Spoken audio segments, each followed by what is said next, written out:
And then I started taking acting classes and, after 8 or 9 years of little jobs, smaller jobs, playing young Conan at Universal Studios, they had a live show. I was 24 playing the 13-year-old Conan. Because when little Conan disappears, big Conan comes. Yeah. We make the transformation. So about 8 to 10 years, and then I got Only the Strong. Please welcome Mark Decascos. You can do better than that. Awesome. This one. Fine. These are wireless microphones. If you want to, wherever you want to be, it's okay in my book. Thank you, sir. Thank you. Hello. Michael. Yeah.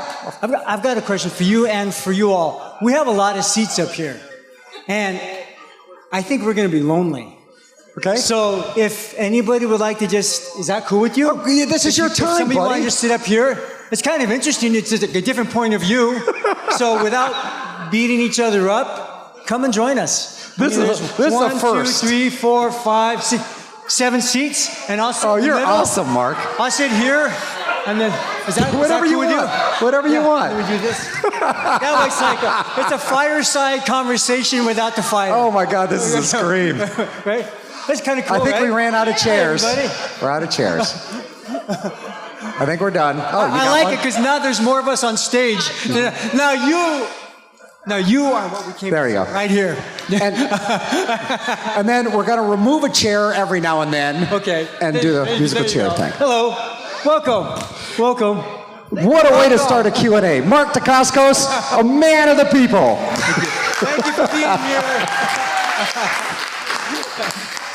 No, Mark, I hope I'm pronouncing this right, but you have a black belt and one hop Kondo. Very good, yes. And what style of martial arts is it, and how did it become your choice? Okay, it wasn't my choice. Oh. And oddly enough, I never wanted a black belt. I know it sounds weird, right? But my parents are both martial arts teachers. One hop Kyundo. In English, that means combination fist art style. It's basically whatever works, and primarily for self-defense. It's not really a sport. My father teaches military, security, air marshals, that sort of thing. But back when he opened his school in the 60s, my mom said, we need some advertisement for the school. You and I have to go fight in tournaments for advertising. So they didn't do their street self-defense. They did the sport martial art. They did well, and then they got a following. But at 4 years old, Mom and Dad decided I needed to train, whether I wanted to or not. And by 6 years old, I was in my first tournaments. I would have rather spent time riding my bike with my friends. Instead, I'm in this gym fighting other little people that wanted to beat me up, and we had no argument or beef between us, so I didn't understand it, But I did relatively well. And then cut to years later, I'm now living in Germany with my family, and I think I stayed in Orange Belt for 3 or 4, maybe 5 years, because it didn't matter for me. Like, I started enjoying the training, but the rank didn't matter. I had no interest in belt colors. I was like, why? So I think I was in Orange Belt for 3 to 5 years, and then slowly my dad told me I had to test, so we tested. And then my best buddy, he's from Cape Verde, West African island. He had the same mindset. We would train really hard. We were now brown belts. I was 17, and my dad said, you guys got to test eventually. And I looked at the manual, and I said, brown belt is really cool because you learn all these things. You get to train with the advanced students, but you don't have to be honorable and proper like the black belts. So that was kind of the reasoning, We can do stuff, but we don't have to carry that weight of responsibility. I mean, it's very much a teenage boy, right? Yeah. But anyway, eventually my dad, he never made me test for it. What he did do, my mom and dad put me on the senior team, fighting team. And then this is in Germany, right? So when you fight on the senior men's team, there's no weight class, there's no height discrimination. It's just 5 guys from another school fighting 5 guys of us. And I was on that team, and I was fighting giants. And so I guess I proved myself in that. And so I was awarded a black belt along with my buddy. But you know, my mom, she was the drill sergeant because she was Malia, my mom Malia, she was the first woman on the cover of Black Belt magazine here in America and ranked the #1 female fighter for 5 years straight. Wow. Now, she was amazing and she wanted to do that. I had no inclination of trying to be a champion or a fighter, you know, but since I was on the team and that I was a lot smaller than the big German men, my mom had me run in the forest in Hamburg. We lived in Hamburg, and right by this little forest. And she would have me run Monday through Friday, wake me up maybe 5 o'clock, a little after, and run the forest with the rain, wind, snow, mud, didn't matter, every day before I went to school. And that saved my life. Why? Because when you're fighting guys that are the size like this, and I'm like this, for 3 minutes, I'm having to move around, move. Can't get hit, you know? And seriously, that saved my life. No broken noses, you know, because that could have easily happened if I would have. Okay, long story. Hello. It's awesome. So you started at a pretty early age. Now, how quickly did that lead you into your acting career? So, training at 4, I fought competitively until I was 18, but I did have a 6-month getaway because living in Hamburg, we were getting all these films from Hong Kong and China, and I had seen Jet Li in the Shaolin Temple, and I thought, that's me. That's me. I mean, not as good as Jet Li, but that's me in his life, you know, doing martial arts and being a Shaolin monk. And my dad didn't have any connections with people in China, but he knew people in Taiwan. So I thought, okay, I'm going to learn Chinese and practice my martial arts, and someday, when I can, join the Shaolin Temple. So I taught private lessons for my father.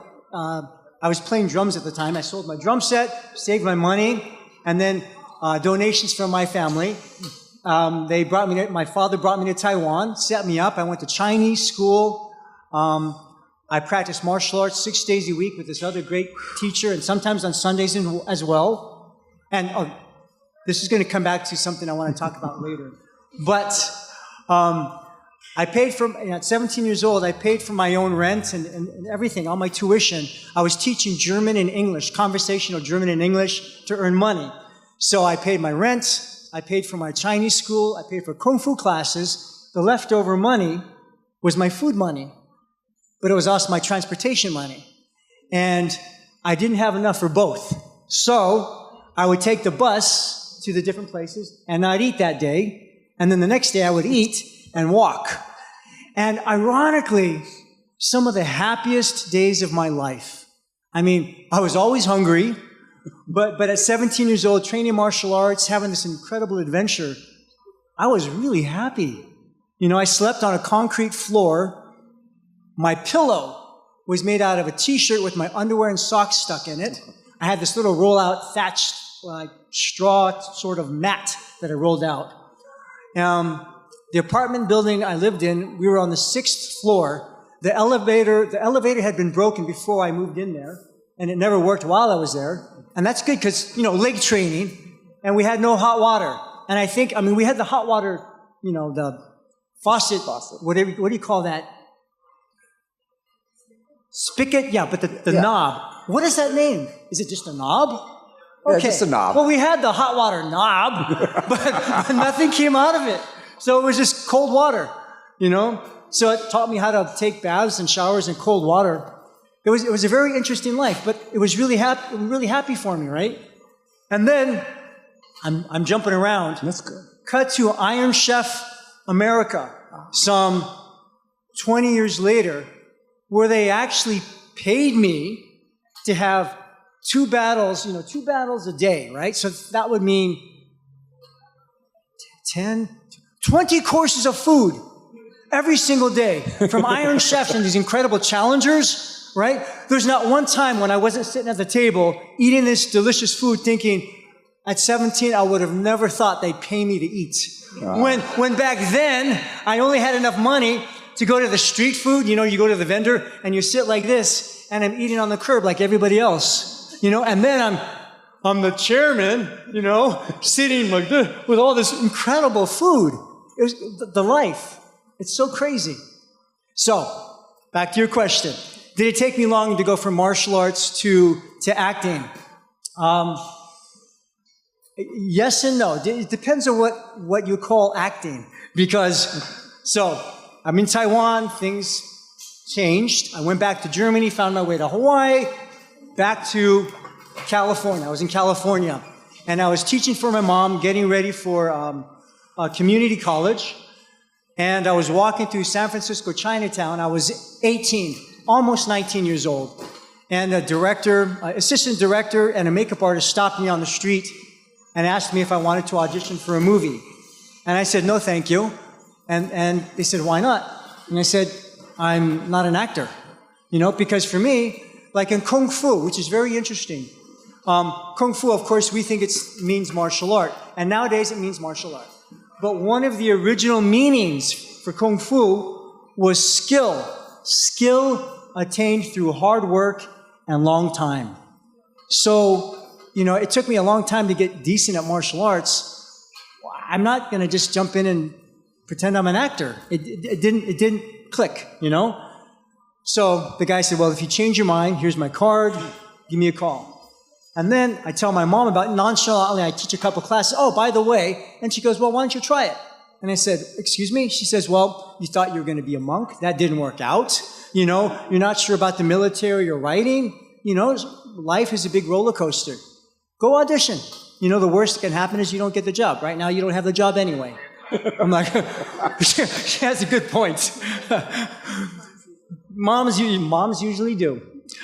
So I auditioned, and 3 days later, I got the call that I got the job, which was fantastic and terrifying because I don't even know what that means. I'd never been in an acting class. I never did a play. I had no idea, you know. So I just did the best I could.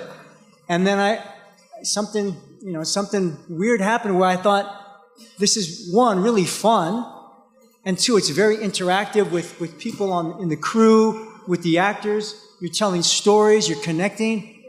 This could be interesting. And then I started taking acting classes, and, you know, after 8 or 9 years of little jobs, smaller jobs, playing young Conan at Universal Studios, they had a live show. I was 24 playing the 13-year-old Conan. Because when little Conan disappears, big Conan comes. Yeah, you know, we make the transformation. So about 8 to 10 years, and then I got Only the Strong. Yeah, so it took a while. So quick and not quick. That's a great arc. That's a story in itself.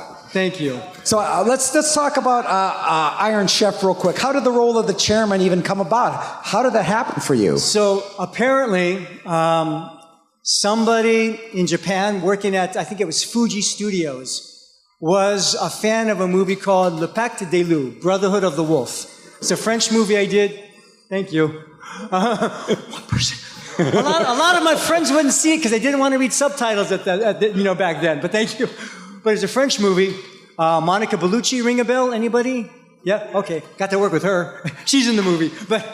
But somebody at Fuji, an executive, liked that movie and put me on the short list for possible American chairmen. And so because of that French movie, I got the role. They called me in for the interview. I said, I do not cook, I kick.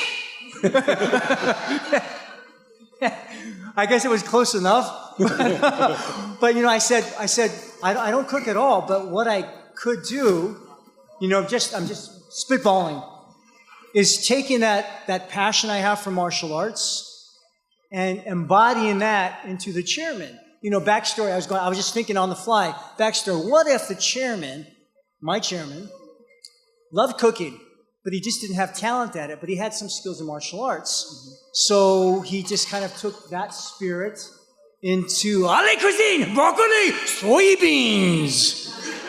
You know? And so you're very nice to me. Nobody smiled or laughed when I did that. But they did call me 3 days later and offer me the job. So, Nice. Thank you. So I got to ask you about one of the most amazing things on television now, and that's Warrior. Thank you. Okay, were you very familiar with it before you got to be a part of it? Yes. My wife and I, we watched a few episodes of the first season way back when it first came out and loved it. And then with our 3 kids and my wife fostering 36 dogs in 2 years, in addition to our 2 big dogs and a foster fail, I hadn't watched any more than that. And then cut to maybe 6 months before season 3 started shooting, I got the call for the audition, and I said, absolutely, I'd love to audition. And I auditioned and got invited to the show. And so we filmed Warrior down in Cape Town, South Africa, because it looks just like San Francisco Chinatown in the 1800s. Nice. Wow. But they have a great studio there. But crazy, right? You go to a different continent when it's just, not too far. But life, What was the audition like? I mean, it's a very intense show. Very intense. And they had me audition a couple of scenes from Perry Young's character when he's having a very intense, one of the very intense conversations with his son. So I did a couple of those. It was a blast. And the funny thing is, my wife also being an actress, I did the 2 scenes, and it was getting late at night. We do these self-tapes. So you set up the lights in your bedroom, and they put the camera up. And I was getting tired, and I'm like, okay, I think we got it. And she goes, no, that wasn't good enough. I said, yes, it was. She goes, no, it really wasn't. I'm like, okay. So we worked another half an hour, and then apparently she was right, because after that we got the call. So, nice. So yay, wifey.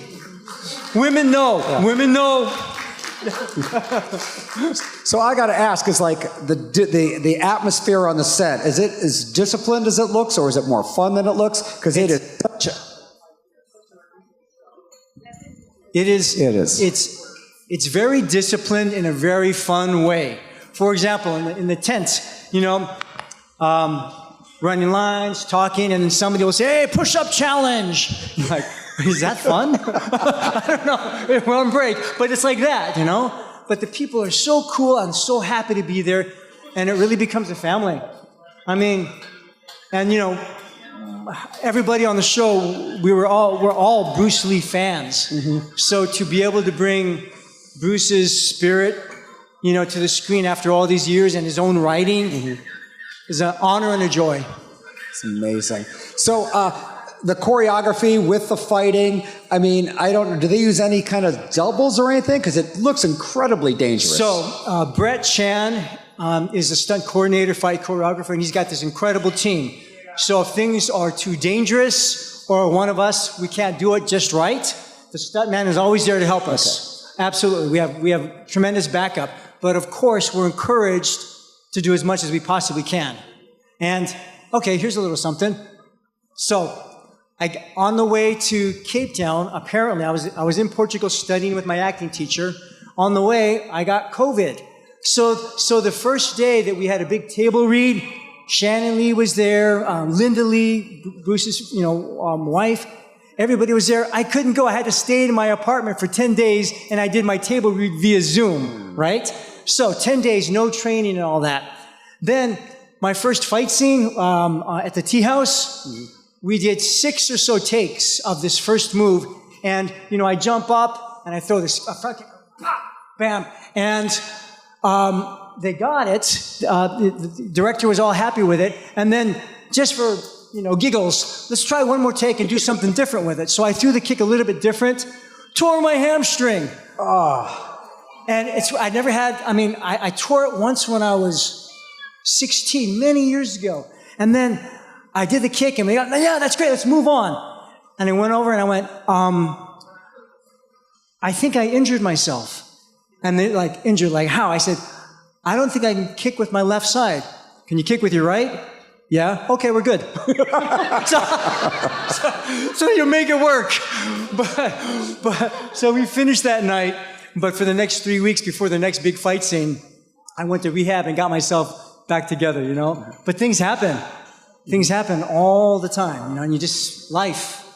So it's not coming back for a fourth season, or? Well, I don't know. See, nobody knows. It's on Netflix, and it's moved around. It was on HBO Max and now on Netflix, and they're just trying to see what the numbers are. It's all algorithmic.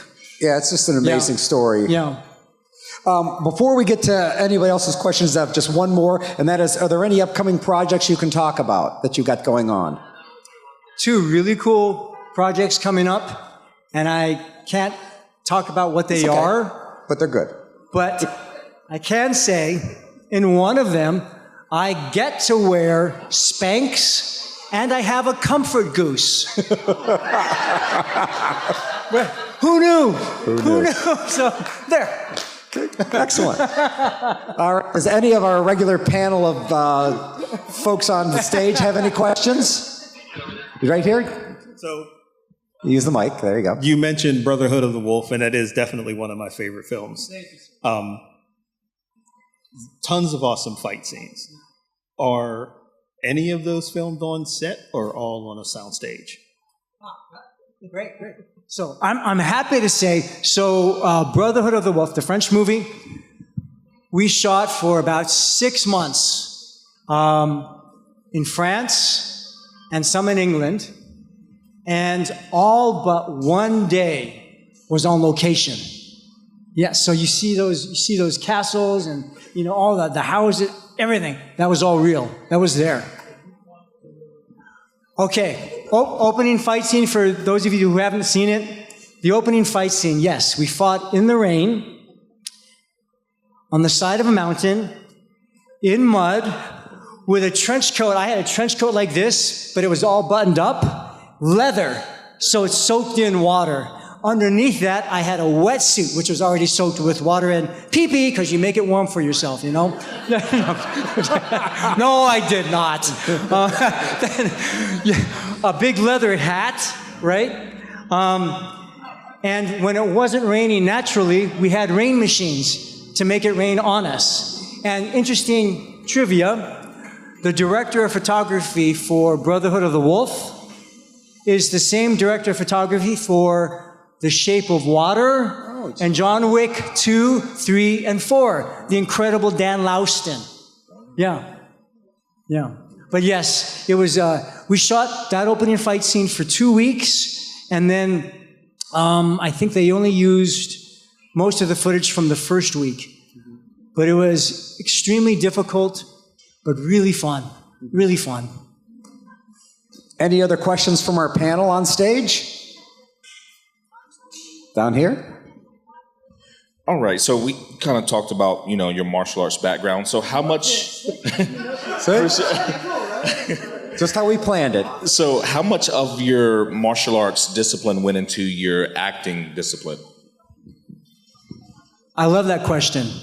All transferable craft.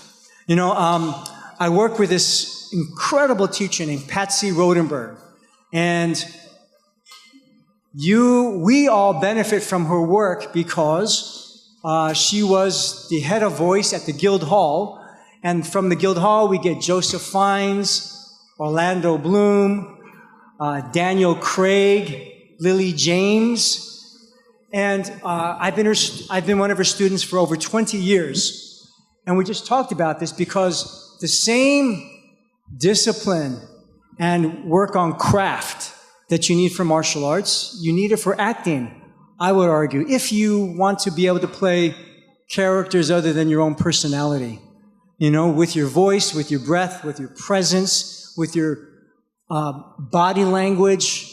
All that goes into craft work.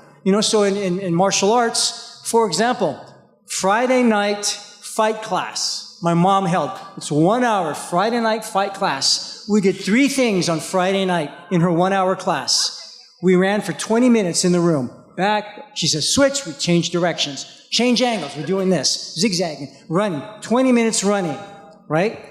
We finished the class with 20 minutes of offensive and defensive side kicks. Side kicks, these things where you're kicking from the side, like this, boom, this way, right? So offense is you're moving forward, bam.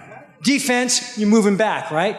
I can cross back, or take a step, cross, boom, kick, bam, right? And you do that into pads. But in the middle of that, you do a 20-minute horse dance. And for us, it was like this, as if you're riding a horse, but lower and deeper for 20 minutes. And I kid you not, right now, 1 minute, if I'm lucky, maybe 2, like this. We held it for 20 minutes, and all the students knew it was going to come. And so we knew that my mom never had to repeat it, but she said, if anybody comes up, we do it over. And my mom at the time, she used to come around, stand on our legs, kick our legs, hit us in the stomach. That was the craft work, the training. You know, if you want to fight, you've got to be fit, right? Anyway, we as the students told people that wanted to try the Friday night fight class, you know what's coming. You come up, we all hit you.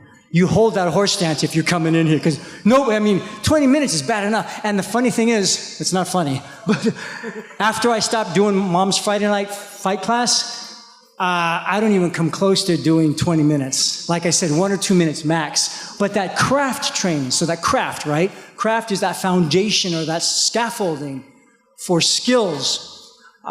Just as you need it in martial arts, you know, I feel we need it as actors. And I didn't have formal training at Patsy's Guild Hall. So I've been training with her for 20 years because all the work I put into martial arts, I feel if I'm a professional actor and want to be decent, good, I've got to put in that work. So even now, I'm still doing the work. I'm still taking classes, singing lessons, because I sing with my goose in that movie with the Spanx. Yeah.